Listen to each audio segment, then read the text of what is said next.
কোনো ছেলে যদি কোনো ছেলের সাথে যৌন সম্পর্ক করে, সমকামী করে, বা এটাকে যেটা গে মানে যেটা কি বলে সমকামিতা, ঠিক আছে, এই কাজ যদি কেউ করে, এই নোংরা কাজ যদি কেউ করে, কোনো মেয়ে যদি কোনো মেয়ের সাথে এরকম কোনো কাজ করে, একই পাপ।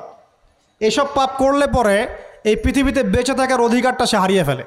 কথা কি বুঝতে পারছেন? আচ্ছা, তখন শাস্তি হচ্ছে আল্লাহ রাব্বুল আলামিন পাথর নিক্ষেপ করে হত্যা করতে বলেছেন। কারণ হচ্ছে সে এত গর্হিত একটা কাজ করেছে যেটা এই শাস্তি পাওয়ার সম্পূর্ণ যোগ্য। এবং কওমে লূত নামে যে কওম ছিল, ওই কওমটাকে আসমানে উঠিয়ে আল্লাহ পাক পাথর বর্ষণ করে এভাবেই শেষ করে দিয়েছে। জর্ডান একটা দেশ আছে না, জর্ডানের পাশে ডেড সি নামে একটা জায়গা আছে, ডেড সি, মৃত সাগর। ওইখানে সাদুম নামে একটা গোত্র থাকতো। কোন গোত্র? সাদুম। ওই সাদুম গোত্র এরকম সমকামী ছিল। আল্লাহ রাব্বুল আলামিন লূত আলাইহিস সালামকে পাঠিয়েছিলেন, তারা হেদায়েতের বাণী শোনে নাই। আল্লাহ পাক ওদেরকে আসমানে উঠিয়ে পাথর নিক্ষেপ করে উল্টা দিকে দাফন করে দিয়েছেন। নাউজুবিল্লাহ।